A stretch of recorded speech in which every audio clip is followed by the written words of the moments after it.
What is up, everyone? It is MMA Propaholic, and I am here to break down UFC 289 from bottom to top. And yeah, guys, got a pretty good pay-per-view here. Only 11 fights. Not like the greatest pay-per-view in the world, but I'm looking forward to the main card. I'm really looking forward to Oliveira versus Dariush. I'm looking forward to Malat versus Fugit.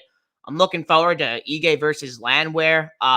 Imavov versus Curtis, even Zahabi versus Arichi Lang. I'm looking pretty forward to that too. And Builder versus Kyle Nelson. There's some pretty good fights on this card. Do wish there was more fights, but we only got 11. But yeah, guys, I'm just gonna sum up last week pretty quickly.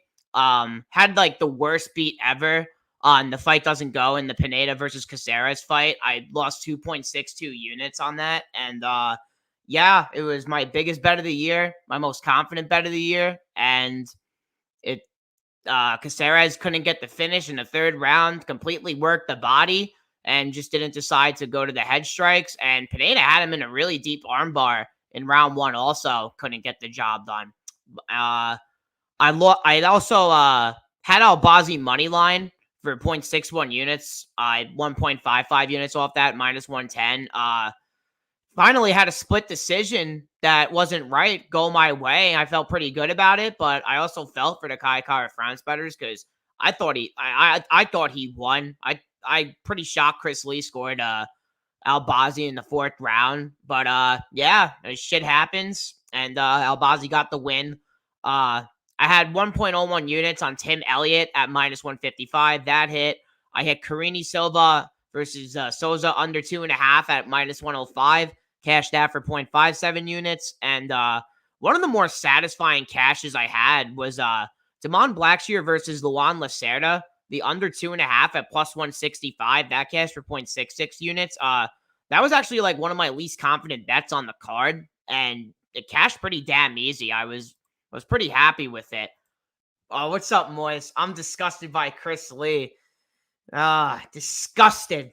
I mean, yeah, man. Chris Lee probably had money on Kai Kara France, but it's like, I'm shocked no one's really talking about Sal D'Amato, because we know Sal D'Amato is like notoriously known for just screwing up fights and being a crook judge. And I'm pretty sure Chris Lee and Sal D'Amato are going to be there in Canada this week too. And there's some fights that I want to bet on money line wise, but I think they're going to go to decision, and I'm a little bit scared to put my money on it, man. I'm not going to lie. Even knowing I did have Albazi, I usually don't have split decisions go my way though. What's up, Glenbot? How you doing, man? Appreciate you stopping by. I lost 2.62 units on the Caceres Pineda fight. I lost two sprinkle bets on Daniel Santos round 2 and round 3. I actually was yelling at Johnny Munoz during the fight, and then he posted on Twitter of a picture of his blood, and I was just like, okay, well, maybe he actually wasn't messing around, because Bisping was giving him a lot of shit for just laying on the ground. I also had 0.77 units on Maxine Grishin at minus 140. Had the KO at plus 380. Lins did what he had to do, but I was shocked that Grishin kept engaging in the clinch. I thought he was just trying to separate and beat him up, and he had multiple times where he was doing it, but he just kept trying to get the one knockout with the lead elbow in the clinch, and he was just losing all the minutes in the fight. But congrats to the people who got Lins in early, and especially at plus 140. I saw some people who cashed on that number as well. So good job to the people who had Lins. And lost a sprinkle bet on Malarkey by submission for 0.07 units. So went down 1.5 units on that card. Lost 4 of my sprinkle bets. Actually went 4-1 on my other bets, besides that Caceres under 2.5, which basically was my whole entire bankroll on the card. So yeah, I'm pretty confident coming into this card. I really like what I see. I already have 4 bets as well, possibly gonna have more, and yeah, I'll jump straight into it. We got the first fight of the night. We got Diana Belbita versus Maria Oliveira. And yeah, striker versus striker matchup. Both ladies are getting the fight that they want here. I honestly really I actually like Maria Oliveira striking. I think she hits pretty damn hard. for strawweight. Pretty sure she actually trains with Jessica Andrade. She was cornering her against Gloria DePaula, which I don't think I saw her cornering her against Marina Rodriguez in the Dana White Contender Series. So I guess she kind of went over there. And she looked pretty good against DePaula, but I don't really rate DePaula's striking that well. She did beat Belbita, but she was kind of just holding her up against the fence. Was winning some moments on the feet, but Belbita hurt her pretty damn bad in the first round. And what I see in Belbita is like she is a dog. I went back and watched her against Molly McCann when she fought her at flyweight.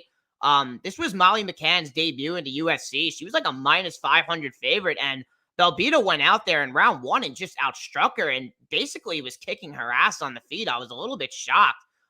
She does have a background in kickboxing in Romania. Pretty sure she won like a kickboxing championship there.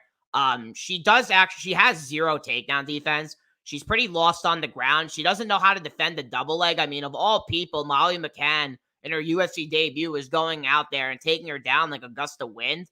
And also, like in the Hannah Goldie fight, she was hurting Hannah Goldie really bad in the first round, which I mean, I thought she was going to get her out of there. But what did Hannah Goldie do? She was just holding her up against the fence and just trying to basically get a break because, guys, Belbita's throwing 18 significant strikes a minute. You do not see that from a strawweight woman fighter throwing 18 significant strikes a minute. And then on the other side, it's like Maria Oliveira. Every single combination that she throws, she's punching in 5 to 6 punch combinations. Moy saying we might see a club and sub for Belbita. She hits harder than Vanessa. Yeah, and what she does way better than Vanessa is strike. Like, Vanessa's just relying on the overhand right hand, and she's trying to bait you in. Like, Belbita just walks forward. She doesn't move her head at all, and she's willing to eat shots in order to hit you. And she has that Romanian toughness, man. Like, she has a fucking chin. She's been hit a lot, and she just keeps walking forward, man. I don't hate that call at all, Moise. We got Kiwi in the chat. Sure, all. What's up, Kiwi? How you doing, man? But honestly, guys, how I'm looking at this fight, I see the fight doesn't go at plus 195, and I see Belbita round 2 at plus 1,600 on Bet Online. See round 3 at plus 3,000, and it's like Maria Oliveira is not going to take Belbita down. Belbita's not going to take down Maria Oliveira as well. It would shock me because honestly, guys, like I think Belbita has worse takedown defense than Maria Oliveira. If I'm going to be quite honest with you guys, and I think if it's going to be any lady to win minutes up against the fence, it's probably going to be Maria Oliveira just landing those knees in the clinch. But guys, both ladies are getting the fight that they finally want. They're opening this fight on the main card for a reason. I think a lot of people are sleeping on this fight. Like, I'm actually pretty excited for this one. And I think it's going to be a brawl. I'm also looking at Fight to End by KO when that line comes out. As Moise said, the club and sub is definitely possible, but like, I don't even know if Belbita knows how to wrap in a choke, man.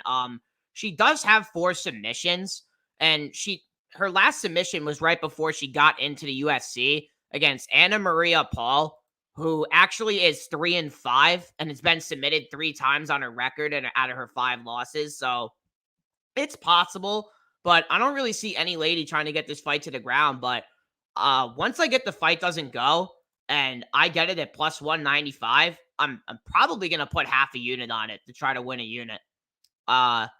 We got Moy saying low-level women's MMA means more trashy grappling.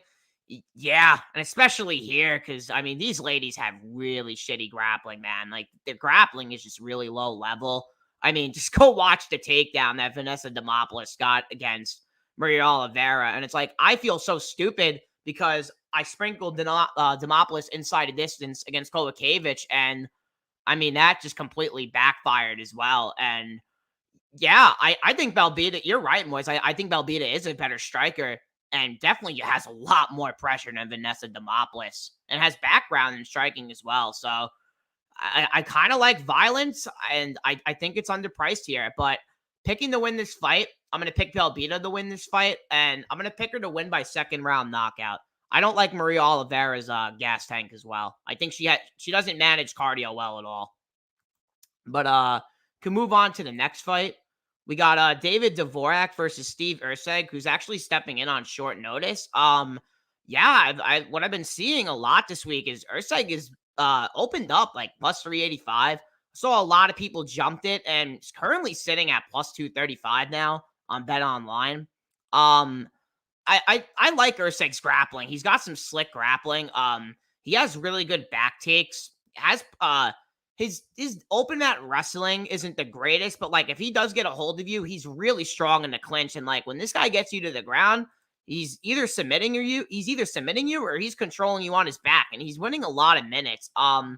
On the other side, it's like David Dvorak, 20-5. He's 3-2 in the UFC. His only finish in the UFC is against Ronderos, who tested positive for cocaine like right after the fight. So basically, he took the fight when he was like on cocaine on short notice. Took that fight on 2 days' notice. I think he got the call, I think 4 days before the fight, if I could be wrong. And then goes out there against Nicolau. Doesn't fight bad, but it's such a boring fucking first round. Just so low volume. And Nicolau, I know Nicolau has like the second most knockdowns at the flyweight level as well. So he hits pretty damn hard. So I actually do give Dvorak a pass in that. I don't think Urseg's on the striking level as Nicolau at all. And Manel Kopp had him in a deep armbar at the end of round 1. And I actually had the fight starts round 2 parlayed at minus 400. And I was shitting my pants, man. I was definitely nervous. And Dvorak definitely fought his way out of it. But I feel like he was fighting with a broken arm the rest of that fight, man. He was kind of fighting with one hand. I just feel like this is a pretty tough task for Urseg on short notice, especially with a guy like Dvorak who just has the experience. And pretty sure this guy was on like, I think it was like a 14 fight win streak at one point before coming into the UFC, if I could be wrong, a 15 fight win streak. But I I feel like Dvorak, his price is starting to get low, man. Like minus 275. Like I feel like Urseg's not a bad striker, but like he's kind of like dimensional just to getting the fight to the ground and wanting to control you on the back. Urseg, Australian, Ryan Hall, even looks like him. LOL. Yeah, I think I saw you send that, Moise. I think I saw you send that, and I was like, wow, they look pretty identical. And yeah, he has a lot of submissions, man. This guy does have 8 on his record. I kind of want to see the mass majority of the submissions though. Like if they're rear naked chokes. Yeah, he has a mounted guillotine against Paul Loga. And then in his last fight, he choked out that guy in the first round. Shannon Ross, he choked him out in the first round, but Shannon Ross is kind of a bum. Kind of just lost in 40 seconds as well. But yeah, there's a lot of love on Urseg, and the line is getting betting down. It's really getting hit. I think people are going to keep betting Urseg. I don't blame them because I don't think Dvorak should be at this price, but this is a tough task on short notice, man. And guys, just saying, he opened plus 385 against Clayton Carpenter. So he opened the same line that he opened up against Carpenter against Dvorak, which was pretty interesting to me because I'm like, well, he probably should have opened like plus 450, maybe even plus 500 because he opened plus 380 against Clayton Carpenter, who's actually, I had Carpenter against Renderos, but he had some moments in that fight and has some moments on his regional scene as well. But yeah, I really like this fight. I'm going to pick Dvorak to win. I think the fight goes to decision. I don't think Dvorak finishes Urseg. I think whoever wins this fight is going to win the minutes on the ground, but I'm picking Dvorak by decision. On a betting perspective, I don't hate the over 2.5. It's minus 160. I don't really like to lay minus 160 on overs, but I don't really see a finishing happening here unless it's Urseg. I don't see Urseg getting knocked out as well. So give me Dvorak by decision. And yeah, Kiwi, extremely big test on short notice. But we can move on to the next one. Let's see what we got here. We got Blake Builder versus Kyle Nelson. And yeah, crazy that Blake Builder is a minus 250 favorite after being a plus 135 dog against I'm forgetting his name, against Shane Young. In the Shane Young fight, it took him, he didn't really get the takedowns early, but like when he did, he was able to control Young for a little bit. What really shocked me, I had the under in that fight, was Blake Builder kind of came out pretty damn slow early, like how he doesn't come out in his regional scene film. I've seen him dropped, I've seen him hurt on his regional scene film. He has really good back takes. I mean, just go watch this Contender Series fight against Alex Morgan. Terrific back take just to get that rear naked choke in instantly. I think he's got good pressure. I think he's got good BJJ. He is a black belt. He is 32 years old. He's undefeated as an amateur and as a professional. So he's coming in here with like a 16 fight win streak. And on the other side, it's like you got a guy in Kyle Nelson who's fighting in his hometown in Canada, his home city in Canada. And he actually made his debut in Canada against Diego Ferreira and back in 2018 was hurting Diego pretty damn bad in like the first 2 minutes. Had a couple of moments where he almost knocked him out, but ended up gassing, then got finished. And I'm like, okay, well, that was his UFC debut. He came out there on short notice, gassed himself. Then he comes out against Matt Sales, and it's like he gasses in that fight as well, and he just gets choked in guard and just being lazy. Then he goes out there against Polo Reyes, fights out of his mind, knocks out Polo Reyes in Mexico, where he actually kind of just exploded right out of the clinch and threw like 15 punches and ended up getting Reyes out of there with a standing TKO. And against Billy Q, we know Billy Q. Billy Q broke him down, but Kyle Nelson was landing some pretty good shots in the first round. He actually took down Billy Q. Jai Herbert fight really shocked me. Jai was so low volume, but Nelson was just basically taking Jai down. And what really kind of just like alarmed me was the third round of that fight where Kyle Nelson just absolutely just laid on his back because he thought he won the first 2 rounds from wrestling and just didn't even bother to get up at all. He just kind of sat there in the guard and referee allowed it. Jai Herbert was winning minutes on the ground and Jai ended up getting the decision because I think the judge is just looking like Kyle Nelson just fucking gave up, man. He just gave up and laid in Jai's guard. It was just pretty damn terrible. And then against Dooho Choi, it's like he does the same exact shit. And to a point in the first round where he gets the takedown, and Choi, who is primarily a striker, came back from like serving in the army and then comes and reverses him on the ground and then wins about like 2 minutes on the ground in the first round. And then in the second round, Nelson takes him down pretty easy, but he gets cracked. He even hurts Choi at one point, but this guy, he fights really frantic. You know, he fights with tons of nerves, which like I could see it in all his fights. Because when he's on the feet, everything is just right hand loaded. He is so front heavy on his lead leg.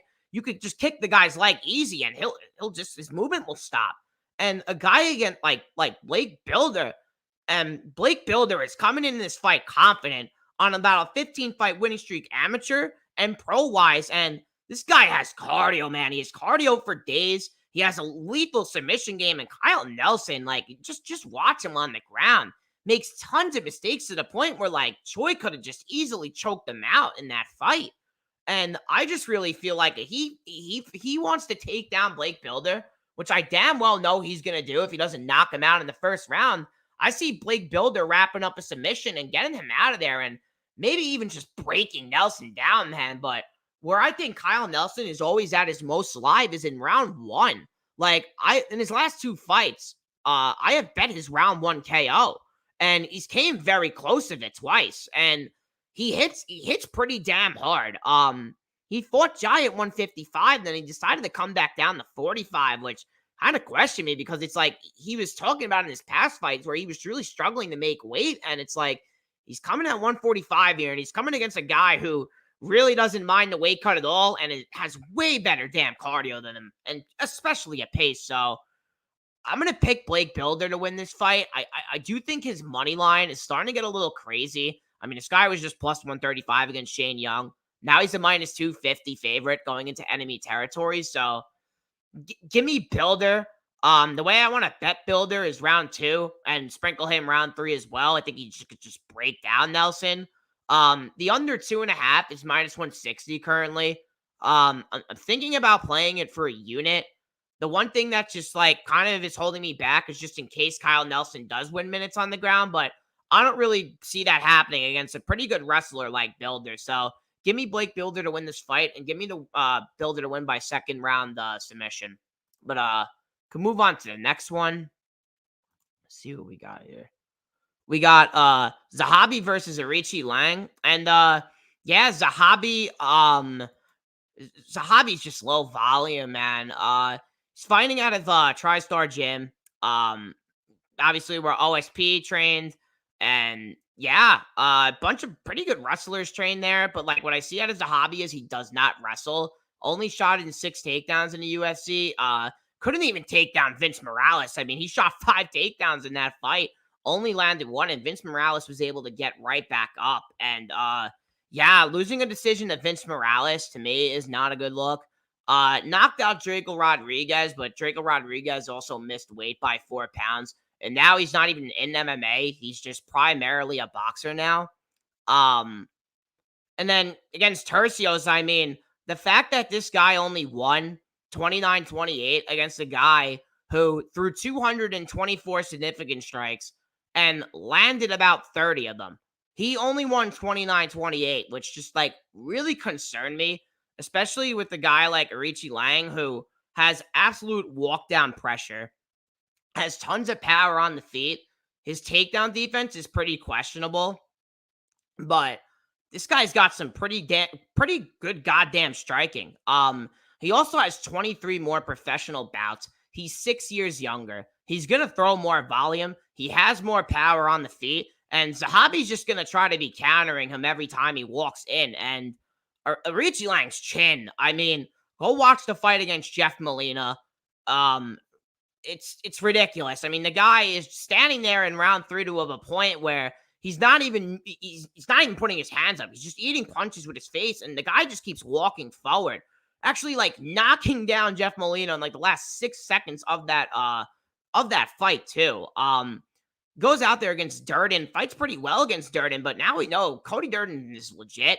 His wrestling is pretty good. It's pretty goddamn good. And his cardio has looked way better recently. And that was at flyweight. Now since he's been at bantamweight, he beat Cameron Else. I don't rate Cameron Else pretty good at all, but I mean he pretty much dominated him. And the Jay Perrin fight was an elevation. Jay Perrin was able to take him down, control him a little bit, but Arichi Lang was just landing the way harder shots, landing the was actually kicking the leg of Perrin, which I was pretty shocked with. I haven't really seen him go to leg kicks in his past couple of fights, but he did it against Perrin, and I just feel like he's gonna have way more volume here. He has way more power than Zahabi. I feel like Zahabi's path to victory is kind of wrestling this guy and like not wanting to keep it on the feet at all. Because if he keeps it on the feet, I don't see how he knocks this guy out with one punch on an overhand like he did against Draco Rodriguez. I just don't see it happening. So yeah, give me a Richie Lang. I think he could knock this guy out. I think he could really knock Zahabi out, which is like pure pressure. But I want to bet his money line. The reason why I haven't yet is because of the takedown defense and because Zahabi is a black belt. But I went searching through his Instagram and he's not training with any wrestlers. The only picture I really seen him at the gym is with Arnold Allen and like 3 other guys that I didn't really know. And what I know is that is like Arnold Allen doesn't really wrestle at the UFC level, which kind of makes me feel more confident about betting Arichi Lang here because I mean, if Zahabi doesn't take him down, Zahabi is not out volume this guy. Arichi Lang lands 8 more significant strikes a minute and throws 5 more a minute. So I just seen the pressure breaking down Zahabi to a guy who just rarely fights. I mean, this guy has 4 fights in the last. This guy has 4 fights in like the last 5 years. And Arichi Lang, I mean, this guy has like 15 fights. And the thing is, with his regional scene fights, it's like he's fighting every other month. So the guy's not getting a full training camp. And like now he's coming back about 9 months later. So he has a full training camp here and everything. And what they have been saying about him at his gym is that he has the best cardio in that gym. And that just makes me something to feel better about betting him here too. So I'm going to bet I like Arichi Lang here. I like him at minus 115. I mean, the line is pretty intriguing. He opened minus 175 as well. I'm going to pick him to win this fight by decision, but the guy's got pop, man. He's got power for this division. Wouldn't shock me if he got the knockout here. But can move on to the next one. Let's see. We got Jasmine Javicius versus Miranda Maverick. Pretty wide line on this fight here. We got Maverick sitting at minus 315. And even the over 2.5 is minus 350. Wow. Yeah, Maverick is 9 years younger. She's definitely gonna want to get this fight to the ground. And obviously, I mean, on my back, keep it on the feet. That's Jasmine Javicius who wants to get the fight to the ground. Javicius is just pretty damn awful on the feet. She doesn't move her head. She gets hit a lot. Kay Hansen was touching her up. Kay Hansen actually even got her down in round 1, which kind of concerned me, knowing that Javicius has like a pretty, I think she's like an Olympic silver medalist in wrestling or something for Canada. She is 34, so she is 9 years older coming into this bout, but like she has a path to victory here. And when she gets the fights to the ground, she's winning a lot of minutes. And in her last fight against Fernandez, I had Javicius round 2 KO and sprinkled round 3. And I was rewatching it the other night and just remembering how goddamn close I was of hitting plus 2,600 on Javicius round 2 KO. So damn close. Said exactly what I said. She was gonna learn how to pass positions because in her past fights, like she was just laying in the guard, and it's like her corner has basically been training her like, when you get fights to the fucking ground, Jasmine, you need to do shit because your striking sucks. So when you're on the ground, throw elbows in half guard. Try to keep passing positions so the judges don't want to stand you up because we don't want you on the feet. You're best on the ground. And she did it pretty damn well against Fernandez, but Fernandez is a primary boxer, which kind of does concern me as well, especially like Miranda Maverick, I'm pretty sure has 55% takedown defense. We know she didn't lose to Macy Barber. She won that damn fight. Bullshit. I don't understand how Macy Barber continuously gets robberies. I don't understand it at all. Blanchfield took her down. It's Erin Blanchfield. Erin Blanchfield is about to fight. I'm pretty sure she's getting the title fight pretty soon. Yeah, Maverick kind of crushed Shanna Young, but that's also Shanna Young, man. Shanna Young is not good. I'm pretty sure she just got cut from the UFC as well. But I think Maverick is pretty damn dominant on the ground. She was landing some pretty good ground and pound in their last fight. Had many opportunities to get Young out of there, but Young just kept fighting. What I know about Jasmine is if she about Maverick is if she gets Jasmine down, she has way better ground and pound. And her submission game is definitely better than Jasmine's as well. Like Jasmine only has one submission. She's basically just a primary wrestler. She doesn't really implement any BJJ aspects into her ground game. So yeah, I think Maverick is pretty damn live for a finish. It wouldn't shock me if she got Javicius out of there via ground and pound or got on top and just like ended up knocking her out with ground and pound. But she's not as good as a striker as Natalia Silva, and especially as Fernandez as well. But I just feel like if Maverick gets this fight to the ground, she's pretty damn live for a finish, especially if she gets full mount, which she does pretty damn well passing position. So I'm going to pick Maverick to win this fight. I do think the line is crazy. I would not lay minus 315 on Miranda Maverick. I'm just not doing that. But yeah, I pick Maverick to win this fight, and I'll pick her to win by decision, but her finish is definitely live, which the bookies aren't really implying at all. But pretty sure we're one more fight from the main card. We got Nasruddin Imavov versus Chris Curtis. And yeah, I'm pretty hyped for this fight. It's probably the fight I'm most hyped for on the prelims. We got Imavov, who just is really good with his movement, likes to stand on the outside, has a very stiff jab, has really good hands. His hands are fucking fast. He just go watch the Ian Heinisch fight. Like Ian Heinisch was just trying to grapple him, take him down. Actually, Heinisch actually landed a pretty big shot at the end of round 1, stunning Imavov. But Imavov was able to bounce right back and just use his hands and get Heinisch out of there. And I went back for the Shabazian fight as well. I was a little shocked with the amount of wrestling that Shabazian was implying in that fight, especially early. Was putting himself into multiple front chokes. It's not something that Chris Curtis is going to do, what Shabazian was trying to do. And that was also Shabazian Young coming off a loss as well to Brunson, where he just got wrestled and was saying that whole camp coming into that fight that he was basically focused on his offensive wrestling and his defensive wrestling as well. And yeah, Joaquin Buckley, he was confident as hell in round 1. He's fighting with his hands down. He's talking to Joaquin Buckley. I'm like, a little shocked that this guy has his hands down and he's talking to Joaquin Buckley, who hits like a fucking truck. It's the last guy you want to have your hands down to and probably talk shit to, but he was doing his thing. He was piecing up Buckley pretty bad. He hurt him at the end of round 2, took down Buckley as well, almost submitted him. But Buckley, just go watch round 3. Buckley was gassed. I mean, Buckley was so damn tired, and in my mind, a judge gave Imavov a 30-27, but the other 2 judges gave a 29-28 and gave Buckley that round 3. Buckley was hurting him pretty damn bad in round 3, and they were just not technical. They were just all powerful shots. And I was just imagining that Chris Curtis was Buckley in there, and Chris Curtis is standing in front of him, and he's just working the body. Because Felder's like, I don't know why Buckley's not throwing a body shot right now. Like, the body is just wide open of Imavov. And, and even in the Strickland fight, like, Strickland doesn't really work the body. Strickland just walks forward, and he's just boxing with his hands. He just throws a lot of head strikes. He rarely works the body. And he does not hit as hard as Chris Curtis. What I don't like about Curtis, though, is he's a very slow starter.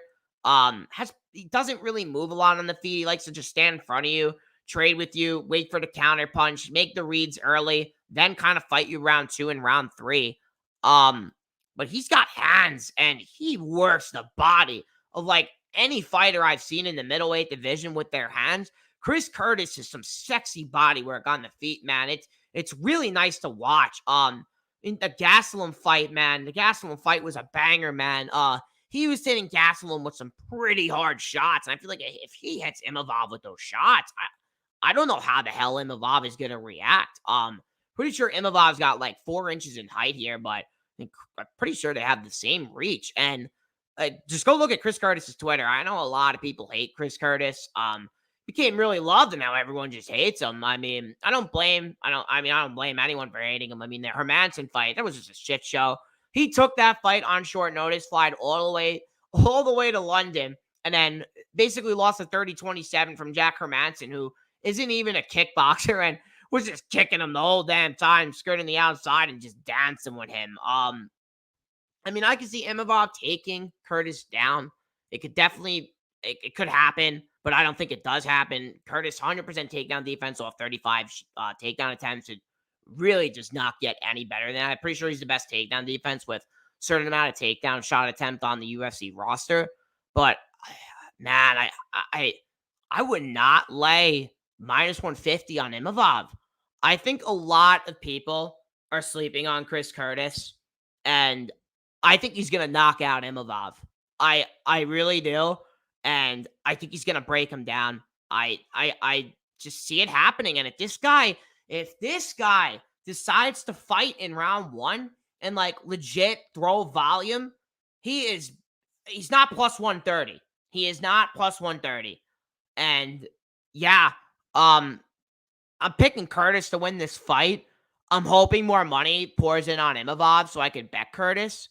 I think a lot of people are sleeping on Chris Curtis, and I'm not capping into this fight of, well, Strickland beat him and Strickland has the game plan. Of course he does. Strickland's going to be cornering him. Of course he has the game plan. But those two guys, they fight completely different styles. They fight 2 completely different styles. And if Curtis can put Sean Strickland's mental mind of thinking when he fights and implies it to his game plan, he does not look +130. He just does not look +130. So I'm taking Curtis to win this fight. I think he knocks out Imavov in round 3. I think he knocks out Imavov in the 3rd round, man. That Buckley fight is the most eye-opening fight for me, man. Buckley is the least thing from technical ever, and if he actually had composure and had him up against the fence where Imavov was just standing there for a minute as well, and Curtis can land in the body and Curtis can center him and make the reads early, I think he beats Imavov, man. So give me Chris Curtis to win this fight. And I might get to his money line if it keeps getting steeper, which I think it is. I think more money is going to pour in on Imavov. But we're finally at the main card. I'm saying finally, and there's only 11 fights on this card. It's crazy how there's only 11 fights. But yeah, they're opening up the card with Marc-Andre Barrio versus Eric Anders. I don't mind this fight at all. I actually really like this fight. Opening up the main card, I think it should have been Curtis versus Imavov, but it's whatever. I'm not complaining. Marc-Andre Barrio always brings it all the time. Yeah, this should be a great fight. We know Marc-Andre Barrio, power bar for a reason. This guy's cardio is just on another level. Um, Pushes the pace, man. He pushes the pace on his opponents, breaks them down. Had a bet on him against Marquez. Absolutely broke down Marquez. The Hernandez fight, I think he pulled out his hip at the end of round 2, and he came in and fought through it at the beginning of round 3. And we know what Anthony Hernandez brings, guys. I mean, that guy's pressure and his wrestling is just sick. Mounted guillotine Jordan Wright. That's Jordan Wright. He didn't even in the Dolce fight, Dolce was hitting him with some bombs in round 1, but he was able to bounce back, able to just break him down. He broke Dolce down, but Dolce doesn't have the best cardio. And then it's like, I look at Eric Anders, and I felt like a dumbass and parlayed Kyle Dawkins in the last fight. And Kyle Dawkins just, man, the striking defense of Kyle Dawkins, it needs to get worked on, and this guy can't fight anymore. It reminded me of Chase Hooper's striking defense, and I think Kyle Dawkins could be worse than Chase Hooper's striking defense. But yeah, Eric Anders hits pretty damn hard. Comes out in round 1. He has shot about like 72 takedowns at the UFC level. Shot 22 against Jin Young Park, and I had a bet on him in that fight before I actually started track betting the UFC, and I thought he won that fight. I really thought I got robbed. I was pretty shocked. And I kind of went back and I watched it, and I'm like, he was heavily breathing in the second round, and even in the third round when he was kind of just trying to hold him and didn't want to strike with him at all. And it's like, I kind of understood why he didn't get that fight. Man, I feel like Marc-Andre Barrio, I feel like Eric Anders' cardio is getting a little bit better, but the guy is now 36. He looked better. He looked better than we've ever seen him against Dawkins. I mean, take out the name of Kyle Dawkins and put the skill set of Anders. He looked fucking great out there. I was just really shocked. Even going back and watching it, when I was watching it live, I was shocked. And when I went back and watched it, I'm like, this guy did not look bad, and his cardio was there in the second round. And he was even taking down Dawkins, who was a black belt. So, Andre Barrio, like, I think he's got a 60% takedown defense. He shows me he can get taken down, but the guy can get back up. Man, I mean, I think Anders is early live. I think Andre Barrio is very live late. He's live late in every single fight. I'm not too. This is like actually like one of my least confident like fights on the card from a betting and just picking a winner, because I really think Eric Anders is pretty damn live to win this fight, but I can't trust his cardio against a guy like Marc-Andre Barrio. But then it's like, Eric Anders doesn't have bad wrestling. He doesn't have bad control. And it's like, what if he takes Andre Barrio down and he just wins a round from just laying on him? Like, it's definitely live. So yeah, picking to win this fight, though, I'm going to pick Marc-Andre Barrio. I'll pick him to win by a decision, but probably like the most least confident pick I kind of have right now so far of this week. But can move on to the next one. I think this is like one of my favorite, my second favorite fight on the card, actually. We got Dan Ige versus Nate Landwehr, and yeah, I mean, these two are gonna bring it, man.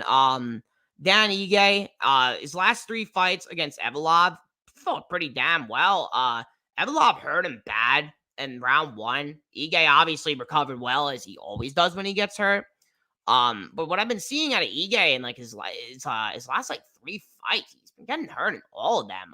Besides the Damon Jackson fight, got hurt in the Korean Zombie fight, got hurt in the Emmett fight, and in the Evolov fight, he got hurt bad in the Evolov fight. And obviously he's fighting the top ranked guys in the world. This guy's been around for a while, but man, it's just Nate Landwehr, man. This guy, the pressure he brings, the intensity he brings, the passion he brings, the love for fighting he brings. This guy does not care to get hit in the face. He doesn't care to bleed. He doesn't care to get knocked out. He's in my mind, he's kind of the definition of killer be killed. 3 of his 4 losses do come inside the distance. He's been finished in two times in the UFC. Got finished by Herbert Burns, which I think was honestly like a fluke. Honestly, just looking at Herbert Burns now and his cardio, and Julian Erosa as well in the first round. Two of those coming in the first round, and I mean the Onama fight. I mean, on a whole nother level, Onama was just hurting him really bad, and Nate Landwehr just absolutely breaks this guy in round two. And even in round three, like at the end of round three, Onama was hurting them bad. Onama was hurting Nate Landwehr bad. And Nate Landwehr has been dropped, I think, three times at the UFC level in three different fights as well. Uh, and Austin Lingo, like, I'm going back, I'm watching Austin Lingo fight. And I know some people who catch that round two submission. I mean, just insanity the way he got that submission. Even like I should have seen it on the film because he was doing it against Onama a lot. He was pulling guard a lot. He loves front chokes. Like, it was almost reminding me of a pace that Fluffy Hernandez does with the front chokes, but just on a less level of a BJJ level aspect compared to Anthony Hernandez. Like, I feel like that's how Nate Landwehr attacks submissions when he fights just chaotically out of his fucking mind, hunting a finish anyway. I'm pretty sure Ige, I think he's a high level brown belt. He could be a black belt if I'm wrong. But man, the Lingo fight, I'm watching Austin Lingo. He is touching him with what is he touching him with? Lead hooks. Lead chef left hooks. Like almost like every single time Nate Landwehr's just not moving his head. Like Lingo is hitting him with the left hook almost like every feint he's throwing. And it was just his main priority strike in round one. And he was hurting Nate Landwehr bad. And Nate Landwehr obviously fought back, knocked him down, and then submitted him. But I mean, if you're letting Austin Lingo hit you with a left hook, and the way Dan Ige throws that left hook, I don't know, man. Like one or many, it could be a done deal. And I know for a fact that Nate Landwehr is gonna try to walk down Dan Ige. This is a pay-per-view main card fight. This guy has not been on this level yet of where he's been on regional scenes, and even his fights at the UFC level with David Onama. But that was guys, that was an 8,000 person crowd. This is like about 50 to 60,000 people, I think, attending this card. If I could be wrong, I don't know. But man, Nate Landwehr's gonna come out there. He's gonna put on a fucking show. I know it. And Danny Ige is not gonna mind it as well, because I don't think Nate Landwehr is gonna wrestle him. I don't think he's gonna let that game plan get to him. He's gonna go out there and he's gonna be Nate Landwehr, how he got to the stage. And what I did is I bet the under 2.5. I got it at plus 115. I tweeted it out earlier on my Twitter. Was just astonished with plus 115, especially in a Nate Landwehr fight. I know Dan Ige's never been finished, but he's been getting hurt. He's been getting hurt. And guys, I understand he's fighting the top people in the division, but guys, there's no one in the division like Nate Landwehr. There's not a lot of Nate Landwehrs in MMA. And as Nate Landwehr says, there's only one and only Nate Landwehr. So I just think violence is the answer. And the fact that the fight doesn't go is minus 105. I mean, the value in that line is just fucking insanity to me. Because you're getting the backup of Ige knocking out Nate Landwehr. And you're getting the backup of Nate Landwehr finishing Dan Ige, which I mean, honestly, I think is possible, knowing that Ige has never been finished. So yeah, give me the under 2.5. I bet that plus 115. But to win this fight, I like Ige to win, but would it shock me if Nate Landwehr pulled it off? Honestly, no, it really wouldn't. But yeah, give me Ige to win this fight. I think he's live for a first round knockout. I think he can knock out Landwehr in round one, but a round I'll pick Ige to win the second round KO. But Nate Landwehr is live, and he's always live. So just be careful, everyone. Parlaying Dan Ige, like it. He has the better competition. He probably has the better skills, but I don't think he's got that dog mentality like Nate Landwehr. And Nate Landwehr is gonna fucking bring it to him, and he's gonna try to open that dog at Ige, and it might backfire and get him knocked out. So violence is the answer here for me. But and I'm picking Dan Ige to win the fight. But can move on to the next one. We got Mike Malott versus Adam Fugit. And yeah, violence is an answer again here as well. We don't really get to see Mike Malott fight. I'm pretty hyped to see Malott fight. Obviously Canada, really big in Canada. He's fighting right before Oliveira and Dariush, and a guy like Adam Fugit, man. They have been feeding him prospects. They fed him Morales, then they fed him Japanese Connor, and he walked through Japanese Connor, man. He walked through him, but his takedown defense sucks. It was never tested on the regional scene. And I don't know if Adam Fugit, he fought pretty damn well against Michael Morales. I will say that. He fought good against Morales. Possibly took the first round. Fugit kind of reminds me of Tim Elliott on the feet with the way he stands with his hands so low and with just his neck just like it's like extended out. Like this is how he fights. Like he fights with his neck just so far out. His hands are down low. The guy's hittable for an overhand right hand. I mean, it's just there. It's there all day, and that's how Michael Morales made the read and got him out of there. But Adam Fugit's a dog, and he has shown it. I cashed on his last fight. I bet the under 2.5 in his last fight. I remember getting it at pick'em odds. Then it just got slammed to -170 before the fight, and it was at that price for a damn reason, man. I did not expect Adam Fugit to go out there and wreck Japanese Connor like that, but he did, and he shocked a lot of people out there. And I think this is pretty deserving for Fugit. Do I think Adam Fugit is the guy to fade Mike Malott at -220 with? I don't know, just because of the ground game of Malott and of how hittable Fugit is. But I go back and I watch Malott, and it's like, man. I mean, getting jabbed by Mickey Gall and just just having a bloody nose from Mickey Gall, it's concerning, man. I mean, it is a little concerning in my mind.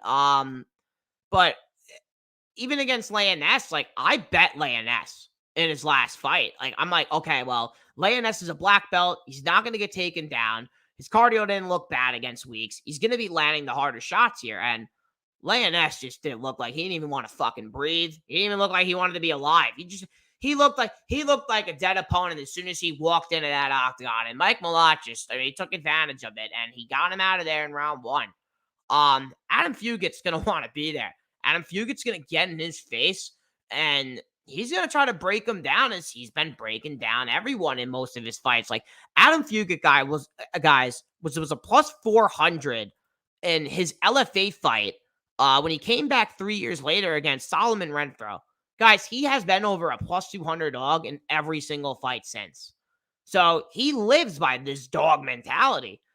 He's coming into hostile territory, but I mean, from a betting perspective, I love the under. I do not love the under 2.5 and -245, but I see fight doesn't go -300. I definitely would parlay that. I mean, I definitely would parlay the fight doesn't go at -300. I like Malott to win here. All his wins are inside the distance. I don't think this guy has ever been to the 3rd round. If I could be mistaken, I'm on Tapology. Let me just look. Yeah, he's never been to, he's never even been in the 2nd round. Oh no, he's had a draw once in Bellator. So yeah, give me Malott, but Adam Fugit is live here, man. What's up, Pink Fraud? Ducked out of work early, and hell yeah, props live. Appreciate you, Pink Fraud. What's up, man? How you doing, man? But yeah, I like Malott here. I like the under here, and yeah, violence is the answer here, and I cannot wait. I can't wait for this fight, guys. We got Charles Oliveira versus Beneil Dariush, and the amount of hours I did for tape on this fight, guys, I went back. And maybe I did a little bit too much tape, but I watched their last 10 fights combined. I know it doesn't take long to watch Charles Oliveira's last 10 fights. He basically wins them all inside 3 rounds. But yeah, I really like Dariush, man. I mean, I understand, like, now I really understand the skill set and why this guy has just been so slept on. His wrestling and the way he can get to a single leg and just hold you in advanced positions. This guy is a high-level black belt, training at King's MMA, training with just sick elite grapplers, sick black belts as well. And what I was just shocked with is this guy striking a fucking pistol. This guy's left hand is a fucking pistol, man. Makes terrific reads on the feet. He's a smart damn fighter. He really is a smart fighter and fought really well against Diego Ferreira. Was able to control Tony Ferguson. That's Tony Ferguson after the Gaethje fight. I know, but still won every single minute of that fight. And I mean, just the Gamrot fight, like he didn't shoot. I think he shot one or two takedowns in that fight, and he just wrecked Gamrot on the feet. And just the sprawls. I mean, the sprawls of Dariush and the level that he had to just get straight back up to his feet, like it was crazy, man. And on the other side, I mean, Charles Oliveira is Charles Oliveira, man. Like, this guy gets knocked down in round one and then comes at you like a fucking caged animal. And his power has just been evolving lately, too. I mean, his power has shocked me, man. Lost against Islam Makhachev. There is just absolutely nothing to be ashamed of. Losing to Makhachev in Abu Dhabi. There's just nothing ashamed of that at all. Wasn't doing bad up until he got taken down. He actually, what really shocked me, and I really thought he wouldn't do it, is he pulled guard.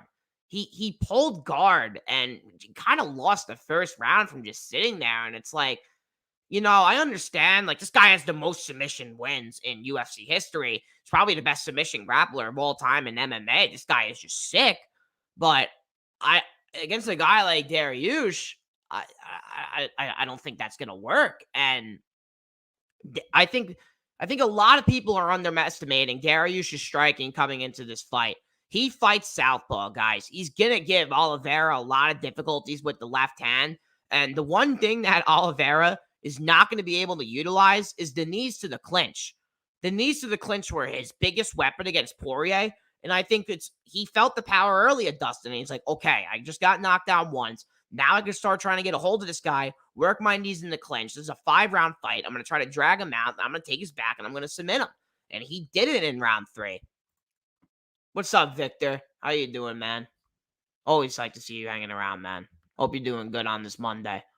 But, yeah, man, I picked Dariush here. I bet him. I tweeted it last week as well because I was pre-taping this card. I bet Dariush at minus 120 for 0.82 units, and I tweeted before the UFC Vegas 74 started as well. I bet the under 2.5 at minus 165 for 1.25 units, but yeah, violence is just obviously an answer here. I'm a little shocked that it's pretty undervalued on the books. I think it's pretty much going to get massacred up to like minus 275 when DraftKings, Caesars, Bet Rivers, all these US books start opening it. And yeah, Charles Oliveira is a dog, guys. Do not get me wrong, but man, I just feel like he's outmatched in the wrestling. I really do. Could he take down Dariush? He more than likely can take down Dariush, but Dariush's scrambles they're fucking sick, man. And he has some good goddamn wrestling of his own. Has terrific fight IQ. The one thing about Dariush and his chin, I heard him in a post-fight interview. I think it was, I can't remember the guy he knocked out. I'm looking now. It was Jakar Close. He goes right after the interview. He's like, oh, well, he's like, when I have to get in the brawls and I have to leave my chin out there, he's like, I don't mind. He's like, if I get knocked out, I get knocked out. He's like, I got to do what I got to do. And I'm like, huh. I mean, that was back in 2020. That was 3.5 years ago. And he's had 4 fights since. And we have seen how he's looked against Holtzman, Ferreira, Ferguson, and Gamrot. So yeah. Give me Dariush to win this fight. He's currently minus 150. I would probably sit off minus 150. If I was to bet a money line now, I would bet Oliveira probably at this point, but I would just bet violence, man. I would be shocked if this fight went over, man. So yeah. I mean, the fight doesn't go. Give me Dariush money line. But can move on to the main event of the evening. We got, I am honestly more hyped for this fight than I was for the last one. not the last fight. I'm more hyped for this one than Pena. We got Amanda Nunes versus Irene Aldana, and yeah, guys, I'm on Aldana. I bet Aldana last week for 0.32 units at plus 285. Yeah, I went back and did a lot of film on Amanda Nunes. I've taped their last 6 fights. Against Jermaine Duramadine. I don't know how to really say her last name. That girl is a primary striker, and she's able to take her down with ease. Her takedown defense is dog shit. Rogan was saying it prior to the fight. This is something that she had to work on. She didn't take care of. And guys, how the fuck is she getting 3 arm bars attempts in that fight? How is she getting 3 arm bars in that fight? Let me know. Let me know how. Because I'll tell you guys how. Amanda Nunes goes out there, throws the kitchen fucking sink. She throws the kitchen sink in the first 2 rounds. And then what does she decide to do all the time? She becomes a D1 wrestler. Lays in half guard. Does not mind winning minutes at all, obviously, because she used all her power in her arms already to knock out the opponent. And what I see with Aldana, her scrambles are sick. Her ground game is pretty damn sick. And her boxing is crisp, man. It is the most crisp. This, I think, is one of the more tougher tests for Nunes. Like, personally, I think Aldana can fucking wreck her. I really do. I really do. And Amanda Nunes, we know Amanda Nunes does the wrecking, but she gets reckless. She gets reckless as shit. She 50-44 Pena. But I think a lot of people are forgetting that Pena had her in like 3 bad spots on the ground, hurt her on the feet in round 3 as well. And Pena is the least thing from technical on the feet. And Amanda Nunes is now comfortable later in her career, not minding going out there. She wants to go in, get a finish, and get the fuck out of there. She did well in her last fight. I will give her it. She fought Juliana Pena, beat the shit out of her for 5 rounds, but she was getting lazy. She got lazy at the end of the fight, and it almost backfired on her a couple of times. And what I see in Aldana is she has crisp boxing. She doesn't have bad wrestling. Her last loss was against Holly Holm. And I think people are really basing, she lost to Holly Holm. How the hell is she going to beat a girl like Nunes? Holly Holm stands on the outside and just kicks you. And what do we know about Holly Holm? That was the best we have seen Holly Holm in. I mean, it was just crazy. Holly Holm, in any performance, and even her last fight, Holly Holm has not looked good up to that point. And I just feel like Aldana kind of shit the bed there. She came back against Yana Santos, and I know my guy Mushroom is going to say, she's pregnant. I mean, why the hell would they have her fight if she was pregnant, man? Why would they have an infant in her stomach and let that be bounced around in an octagon? Why would they take any risk at that? I don't think she was pregnant, man. I think it was just Aldana being better. And Aldana, even against Macy Chiasson, like, Chiasson catch weight was 140. That was at catch weight. And what I saw in that fight is Macy looked like she had more weight on her in that fight. Like, I was really convinced that she kind of tried to weight bully Aldana and couldn't make weight, because Aldana was like, all right, I want to fight at 35. And then she's like, well, the only way you're going to have this fight is if you fight at 40. And she's like, man, I'll fight at 40. She's like, I don't mind. And yeah, she had her spots. First ever up liver kick to the body. And I mean, even when I was taping Pudilova back for Jocelyn Edwards, I went back. I was watching that fight. The dog mentality that Irene Aldana has, her cardio, her boxing, and her aggressive sweeps. Like, guys, she defends takedowns straight into arm bars. Like, she's that slick with sweeps. And guys, what do we know? She's training with Alexa Grasso. She's at that gym. what did we just see Grasso do? What did we just see Grasso do to Valentina Shevchenko? Like, we've seen Nunes in these positions. Nunes hates arm bars. I mean, I could just tell it. Arm bars against lower level fighters as well. I mean, it is crazy to think. I'm looking at her Tapology now. She got armbarred against Felicia Spencer and was beating her ass. In the 4th round, she got armbarred, I'm pretty sure. Pena had bad arm bars on her as well. And even Jermaine Redeem, she had 3 arm bars, guys. She's a Muay Thai striker. How the fuck is she getting 3 arm bars in guard? It's concerning, man. It's just concerning to me. We got Moy saying both Grasso and Aldana style has been looking for flaw in moments and capitalize. Aldana versus Beth, Grasso versus Chev. Yeah, I agree. Like, I'm on Aldana here, man. I like her. I'm probably just gonna say fuck it and bet her inside a distance. Have just like a total stake, a half a unit on her as well. Guys, I know Aldana's a year younger, but I think she's alive here. I think she's more alive. I think Aldana is more alive than a lot of dogs on this card, guys. I think she's the hungriest dog on this card. I think she has an answer to prove to people here. And guys, to date, this is the most technical striker, the most technical boxer that Amanda Nunes is facing. And she has been getting very comfortable fighting Juliana Pena recently, who just is not fucking technical and does not have a jab like Aldana, does not have a hook like Aldana, and does not hit as hard as Aldana as well. So give me Irina Aldana. And method, maybe 3rd round, 2nd round knockout, I think.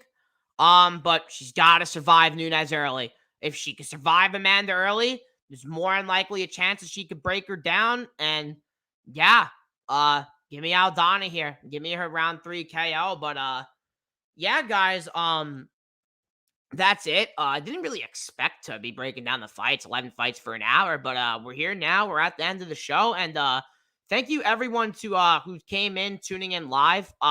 Appreciate you guys. I know I go live pretty early, 5 p.m. Eastern time. If you guys want me to boost up the time, I'll boost up the time for you guys. But I'll be going live on Thursday as well. I'm bringing on 2 guests this week, actually. I'm bringing on Uncle Weezy, and I'm bringing on Lou Betchu as well. So, yeah, we got comedy, and we got the analytical goat and Uncle Weezy coming on the channel as well. Honored to be doing a show with them on my channel. So, yeah, they should be fun guests. I can't wait to have them on breaking down the card as well. Should be fun. And yeah, guys, thank you to everyone who tuned in.